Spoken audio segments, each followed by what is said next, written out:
Radio Claret América presenta Sediento de ti, la palabra, fuente de vida, con el sacerdote misionero claretiano Tony Díaz. Reflexiones diarias del Evangelio. Aquí iniciamos. Bienvenidos, hermanos, a nuestras reflexiones bíblicas de las lecturas del día. Hoy es martes de la 33ª semana del tiempo ordinario. Martes de la 33ª semana del tiempo ordinario. Hoy celebramos la memoria de Santa Isabel de Hungría, religiosa. La primera lectura de hoy viene del libro del Apocalipsis, capítulo 3, versículos 1 al 6 y 14 al 22. Yo, Juan, oí que el Señor me decía: escribe al encargado de la comunidad cristiana de Sardes. Esto dice el que tiene los 7 espíritus de Dios y las 7 estrellas. Conozco tus obras. En apariencia estás vivo, pero en realidad estás muerto. Ponte alerta y reaviva lo que queda y está a punto de morir, pues tu conducta delante de mi Dios no ha sido perfecta. Recuerda de qué manera recibiste y escuchaste mi palabra. Cúmplela y enmiéndate. Porque si no estás alerta, vendré como un ladrón sin que sepas la hora en que voy a llegar. Tienes, sin embargo, en Sardes algunas pocas personas que no han manchado sus vestiduras. Ellos me acompañarán vestidos de blanco, pues lo merecen. El que venza también se vestirá de blanco. No borraré jamás su nombre del libro de la vida y lo reconoceré ante mi Padre y sus ángeles.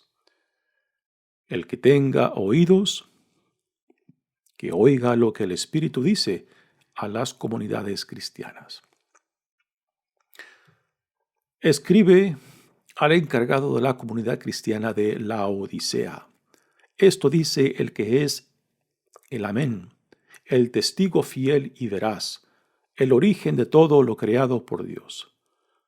Conozco tus obras, no eres ni frío ni caliente.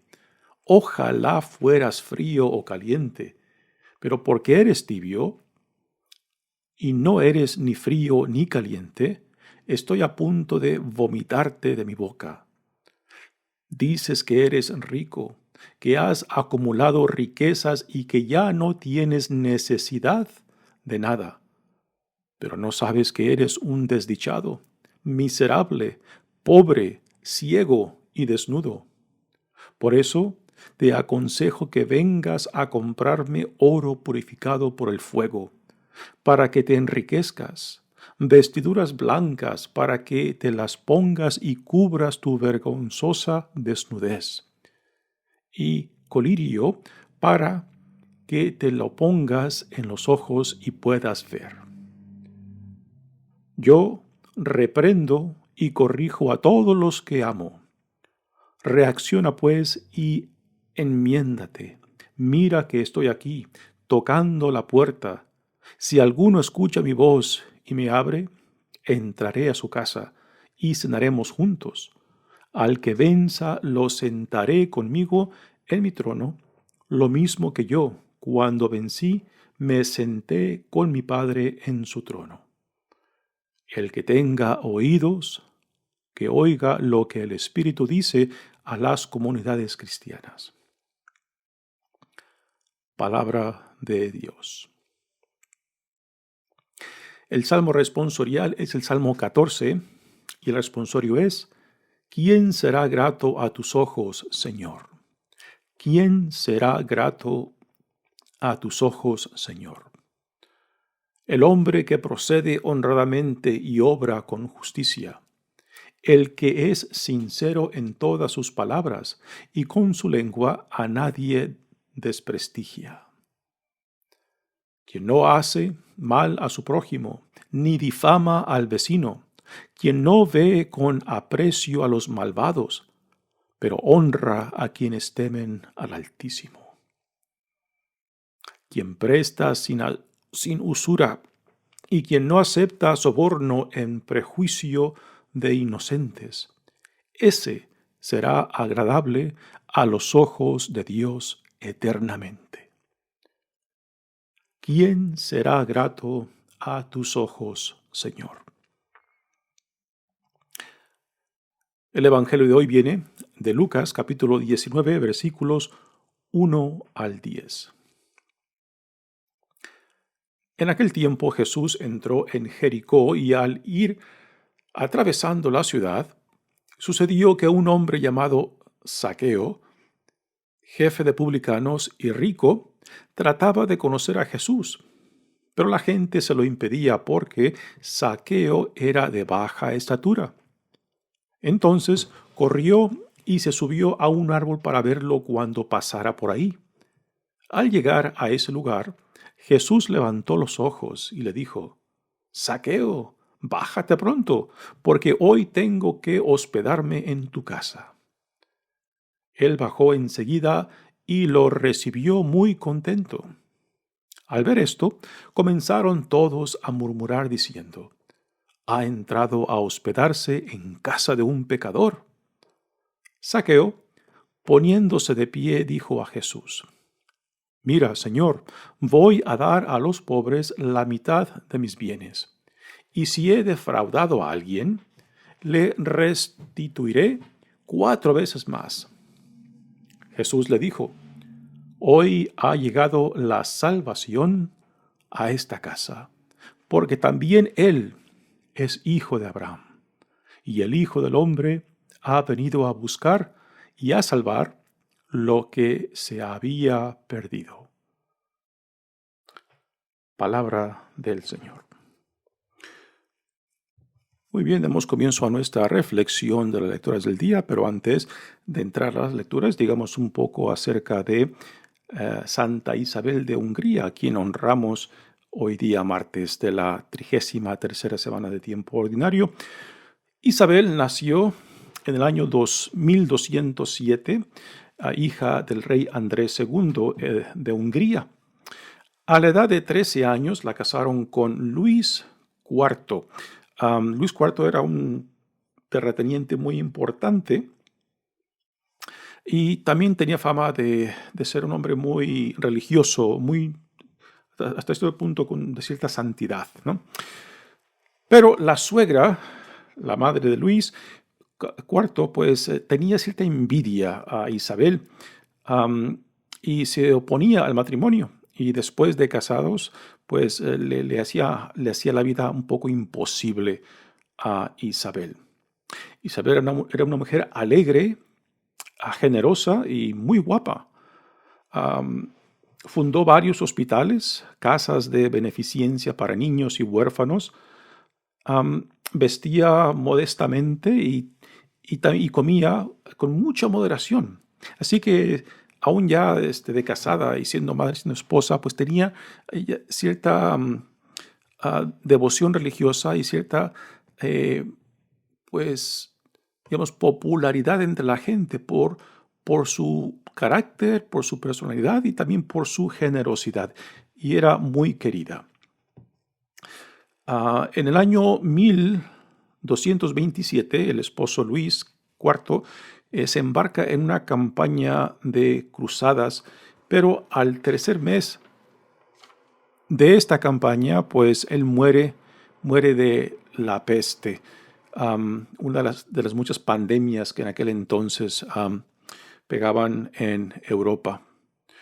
Y esta muerte de su esposo, pues fue un cambio radical de la vida de Isabel, que ya tenía 4 hijos. Fue expulsada de su palacio y el hermano de Luis IV pues prácticamente usurpó el poder de ella. La dejó de patitas en la calle y prohibió a otros que le dieran auxilio, que la hospedaran. Ella se encontró refugio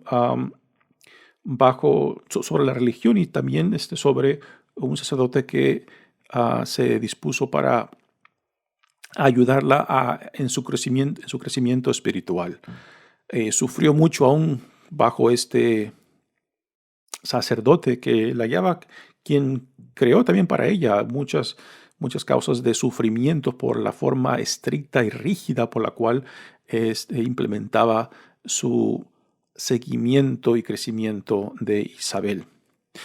Tanto su padre como otros trataron de darle auxilio, pero ella rechazaba, prefirió seguir su camino y sacar a sus hijos por sí solas. A últimas, cuando los compañeros de su esposo que murió en la cruzada regresan, pues se dan cuenta de lo que ha ocurrido con ella y deciden protegerla aún de la familia de su difunto marido. Y esto pues le regresa a Isabel la seguridad, por lo menos económica. Ella se entregó por completo a su compromiso con Cristo. Hace votos religiosos ya después de que sus hijos han crecido y continúa su labor de trabajar por los más desamparados, particularmente los niños, huérfanos y los enfermos.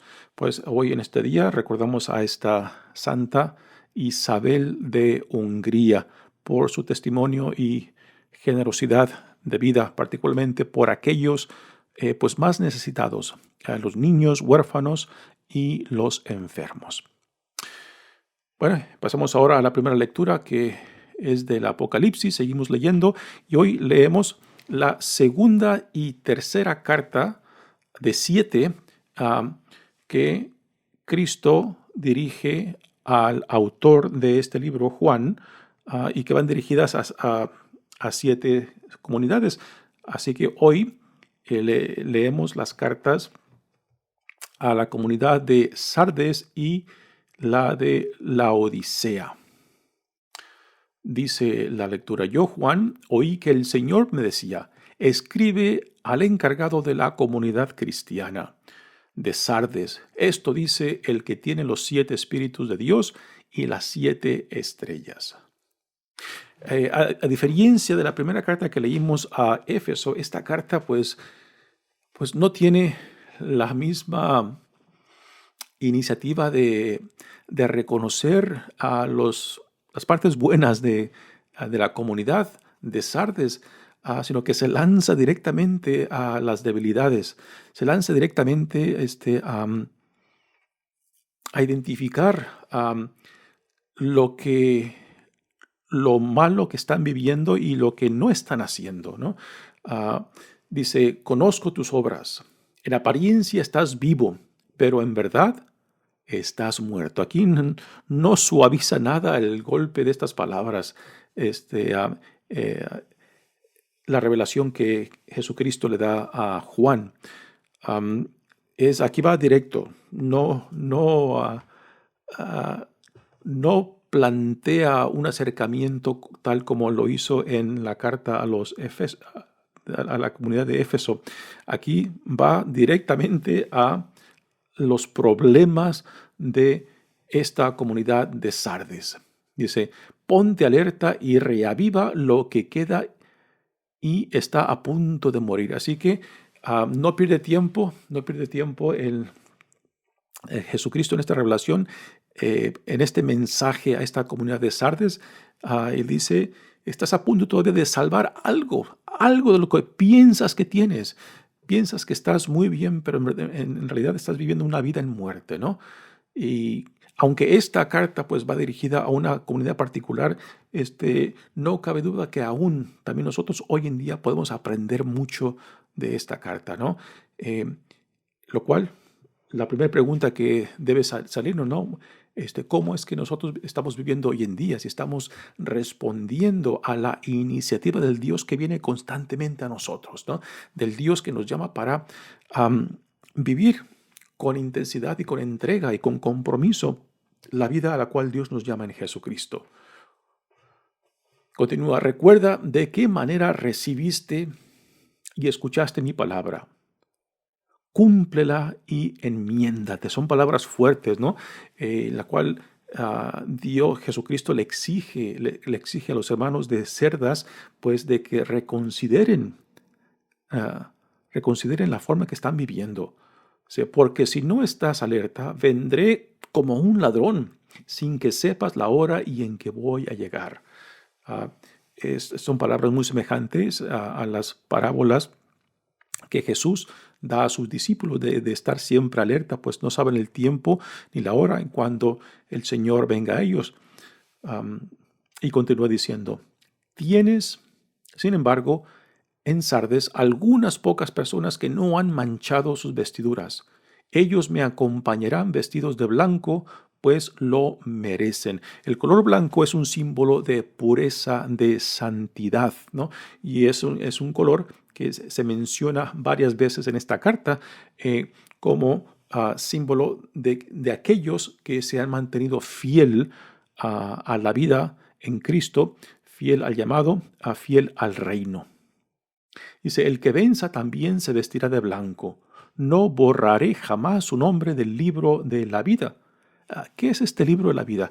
En el Antiguo Testamento se habla del libro de la vida, donde Dios va escribiendo las vidas, va escribiendo en este libro las vidas de aquellos que viven según la alianza y aquellos que rechazan la alianza. Los que viven según la alianza, los que viven comprometidos al llamado que Dios les hace, pues pasan a la gloria, mientras que los que rechazan la alianza, los que rechazan la vida a la cual Dios los llama, pues se van a la condenación. Así que este libro de la vida, este libro en el cual Dios escribe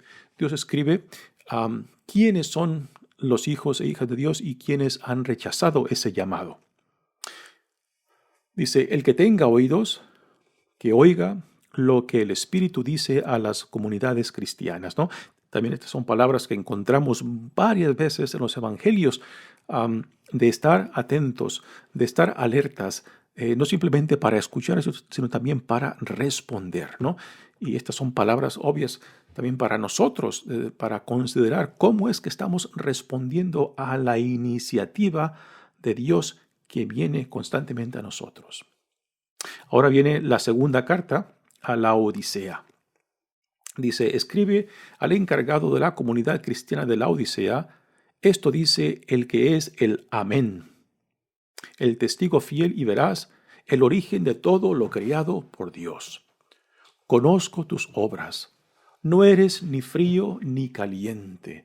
Ojalá fueras frío o caliente, pero porque eres tibio y no eres ni frío ni caliente, estoy a punto de vomitarte de mi boca. ¡Wow! Qué palabras fuertes, ¿no? Y estas son palabras quizás en una carta, quizás la más emotiva de las 7 que encontramos en este libro del Apocalipsis. Así que la tibiez es algo que Dios rechaza porque no somos ni una cosa ni la otra. Y al estilo del Evangelio de Lucas, pues Dios exige una decisión, una opción por Dios o sí o no, ¿no? Y así que Dios detesta el estar tibios, ¿no? Porque no nos decidimos ni por uno ni el otro, ni somos santos ni somos diablos, ¿no? Y quizás esto es lo peor porque estamos constantemente parados en medio de la cerca, inclinándonos hacia un lado o el otro según mejor nos convenga, ¿no? Y esto quizás sea lo peor porque a últimas no apreciamos lo que Dios nos ofrece, no apreciamos a lo que Dios nos llama y simplemente vamos y regresamos porque no estamos decididamente comprometidos con aquel que nos llama. Dices que eres rico, que has acumulado riquezas y que ya no tienes necesidad de nada, pero no sabes que eres un desdichado, miserable, pobre, ciego y desnudo. La ciudad de la Odisea, nos dicen los historiadores, que era una ciudad rica en cuestiones del comercio de bancos, también por la escuela de medicina y también por la industria textil. Así que era una ciudad muy rica y quizás los hermanos de esta comunidad de la Odisea pues se estaban confiando mucho en sus riquezas materiales, lo cual debe de sonar muy familiar para nosotros, ¿no? que cuando nos confiamos mucho en nuestras posesiones, aunque sean miserables, aunque sean pocas, pero que ponemos nuestra confianza en lo material y no en aquel que en amor nos cree, en amor nos llama, pues entonces vamos enfriando esta relación de intimidad y confianza con Dios, ¿no? Y es como vamos llegando a ser tibios y vamos perdiendo lo que dice la primera carta también, la experiencia del primer amor, ¿no? La experiencia de esa intensidad del llamado, cuando empezamos a confiarnos más en lo material, en aquellos que nosotros vamos consiguiendo y vamos adquiriendo una confianza falsa de que ya no necesito de Dios porque yo lo puedo solo, ¿no? Y esto es una confianza falsa que a última nos lleva a la perdición, porque a últimas no nos confiamos en aquel que nos llama y perdemos la vista de esta relación que que debe de ser el centro de nuestra vida como hijos e hijas de Dios. Así que dice, al que venza, lo sentaré conmigo en mi trono, lo mismo que yo cuando vencí, me senté con mi Padre en su trono. Y nuevamente repite lo de la segunda carta. El que tenga oídos, que oiga lo que el Espíritu dice a las comunidades cristianas. Una advertencia de oír, escuchar, entender, asimilar e implementar. Bueno, pasemos ahora al Evangelio de hoy, que es uno de los evangelios más graciosos. Gracioso en el sentido bello de que demuestra una humildad impresionante por este personaje que resalta aquí en este pasaje bíblico de Zaqueos, ¿no? Zaqueos es un jefe de publicanos. Los publicanos eran los que recogían los impuestos para el Imperio Romano. El proceso era de que ellos anualmente pagaban lo que la región, lo que la comunidad le debía al Imperio Romano en tributo. Lo pagaban directamente a Roma y después ellos durante el año pues iban recogiendo los impuestos y sobre lo que Roma exigía pues ellos se cobraban su comisión y a causa de esto pues los publicanos recogedores de impuestos pues eran ricos y particularmente Zaqueos que era jefe de publicanos. Así que eran vistos como traidores, odiados por la gente. Y después hay un detalle muy particular de Zaqueo. Es bajo de estatura. Y esto casi en todas las culturas, los hombres particularmente que son bajos de estatura, casi siempre son vistos como personas de que no se les debe tomar en serio, ¿no? Y simplemente porque son bajos de estaturas. A lo contrario, personas altas, hombres altos, se les da más respeto simplemente porque son altos, ¿no? Así que uno puede imaginarse fácilmente de que por encima de que Zaqueo era visto como traidor de la comunidad judía, pues también es muy posible que la gente se burlara de él porque era bajo de estatura y que quizás también los niños cuando lo veían en la calle se burlaban de él, ¿no? Así que este es Zaqueo, ¿no? Y se entera de que Jesús está en Jericó y tiene curiosidad por verlo. Pero como es bajo de estatura, no puede acercarse porque es muy posible que la gente pues, haya formado por el camino por donde Jesús pasa. Y uno puede imaginarse a Zaqueo querer verlo, ¿no? Querer brincar sobre las cabezas de los otros, ¿verdad? Y pues es una imagen hasta cierto punto divertida, ¿no? Un hombre adulto, pero bajo estatura, brincando para querer ver y no puede. Por eso entonces se adelanta por donde cree que va a pasar Jesús, se sube a un árbol y de ahí lo ve. Y aquí es la cosa más graciosa y divertida, ¿no? Cuando Jesús llega al árbol donde Zaqueo se ha subido, voltea hacia arriba y lo llama por su nombre. Qué sorpresa más grande de Zaqueo de que este hombre, Jesús el Nazareno, a quien tenía gran gusto de querer conocerlo, pues no solamente se detiene, no solamente lo ve, sino que lo llama por su nombre. Y los psicólogos nos dicen de que no hay sonido más bello para nosotros, más grato para nosotros, que el sonido de nuestro nombre en la voz de alguien que respetamos, que nos aprecia o que nos ama, ¿no? Así que imagínense a Zaqueo escuchar su nombre salir de la boca de este Jesús el Nazareno, reconocido por ser un hombre de Dios, ahí que él tenía curiosidad de verlo y que Jesús lo reconoce a él. Y no solamente eso, Jesús se dirige directamente a él, llamándolo por su nombre, le dice, bájate de ahí, Zaqueo, que hoy quiero quedarme en su casa. Jesús se invita a sí mismo a la casa de Zaqueo. No perdamos de vista de que Zaqueo es un publicano, odiado, y Jesús se invita a su casa. Así que aquí empiezan los murmuros, ¿no? Los chismes. Este hombre no debe de ser de Dios porque va y se hospeda en una casa de un pecador. Pero ya Jesús nos ha dicho en el Evangelio de Lucas que Él no vino para los sanos.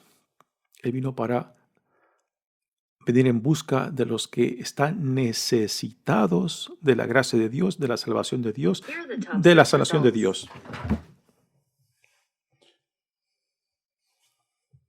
Así que Zaqueo baja inmediatamente y recibe a Jesús en su casa. Y ahí es cuando, pues, Zaqueo responde a esta gracia que reconoce al ser reconocido por Jesús, llamado por su nombre, y después invitarse a su casa, compartir la casa, compartir la mesa con otros, es entrar en hermandad, ¿no? Y es obvio que aquellos que critican esta decisión de Jesús de hospedarse en la casa de un publicano, de un jefe de publicanos, pues es algo difícil de entender y comprender, pero no comprenden a Jesús el por qué.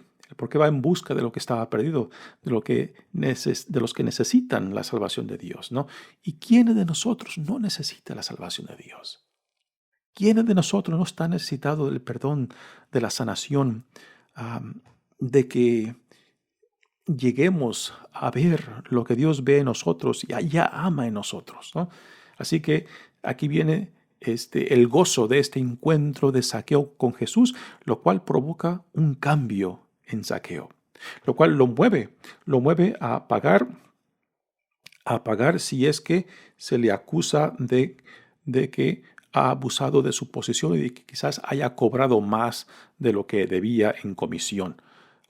Así que Zaqueo dice, poniéndose de pie, dijo a Jesús, mira, Señor, voy a dar a los pobres la mitad de mis bienes, y si he defraudado a alguien, lo restituiré 4 veces más, ¿no? Así que estas acciones de Zaqueo manifiestan el cierto cambio que ha ocurrido él en este encuentro con Jesús. Y esto es parte de lo que Jesús espera en aquellos que se dejan atraer y en quienes se lleva a cabo este encuentro con el Dios que se ha encarnado en Jesucristo. Así que Zaqueo da muestras, manifiesta de que ese encuentro con Jesús ha creado un cambio, ha creado un impacto y ahora es movido para actuar en torno a esta gracia que Dios está derramando en Jesucristo, ¿no? Lo cual nos tiene que llevar a una pregunta para nosotros, ¿no? ¿Cómo es que yo respondo a la gracia de Dios cuando reconozco? O si la reconozco, ¿cómo es que yo me dejo atraer por Dios? ¿Cómo es que yo me dejo que Dios se acerque a mí? ¿Cómo es que Dios, el Dios que me llama por mi nombre, ¿no? Y se invita así solo para entrar en mi vida, para tocar a mi puerta, para llamarme por mi nombre. Si permito que este Dios que viene a nosotros constantemente, pues haga lo que tiene que hacer y que yo permita que la gracia de Dios derrumbe lo que tenga que derrumbar para construir lo que tiene que construir. Pues este ejemplo de Zaqueo pues debe de ser un recordatorio para nosotros de cómo respondemos a la gracia que constante viene para nosotros. Y también un punto muy importante que viene hacia el final de esta lectura, cuando Jesús dice, hoy ha llegado la salvación a esta casa. porque también él es hijo de Abraham. O sea, este hombre odiado, rechazado y quizás humillado por ser de corta estatura, pues Jesús lo reconoce. Jesús ve más allá de las opiniones de la gente, ¿no? Y reconoce que también ese es un hijo de Abraham. Y después vienen las palabras claves. Y el Hijo del Hombre ha venido a buscar y a salvar lo que se había perdido. Lo cual estas palabras deben de retumbar en nosotros como iglesia, ¿no? Porque a veces hacemos de la iglesia un club de aquellos que ya, en cierta manera, son parte de la iglesia, parte del reino, ¿no? Y en vez de enfocar nuestras energías como iglesia en aquellos que aún todavía no han escuchado el Evangelio, o en aquellos que aún viven en oscuridad, o en aquellos que ni siquiera se dan cuenta de que necesitan de Dios, ¿no? Estas últimas palabras de Jesús deben de cuestionarnos, de cuestionar nuestras prioridades como iglesia, si estamos poniendo nuestras energías y recursos donde deben de estar, en aquellos que más necesitan de la gracia de Dios, del amor de Dios, de la compasión de Dios. Porque parece que ponemos más recursos y energías en aquellos que ya son parte de la comunidad, en aquellos que ya son parte, que están dentro de cierta manera, ¿no? Y nos olvidamos cada vez más de aquellos que viven al margen, no solamente de la sociedad, sino también de la iglesia. Así que estas últimas palabras de Jesús deben de cuestionarnos seriamente dónde estamos poniendo la prioridad de nuestra misión como iglesia. Que como iglesia hemos recibido la misión de llevar el Evangelio a donde más sea necesitado. Muy bien, hermanos, mi nombre es Padre Tony Díaz, misionero claretiano. Que Dios los bendiga. Radio Claret América presentó Sediento de ti, la palabra. Fuente de vida. Sus comentarios son importantes. Contáctenos en radioclaretamerica@gmail.com.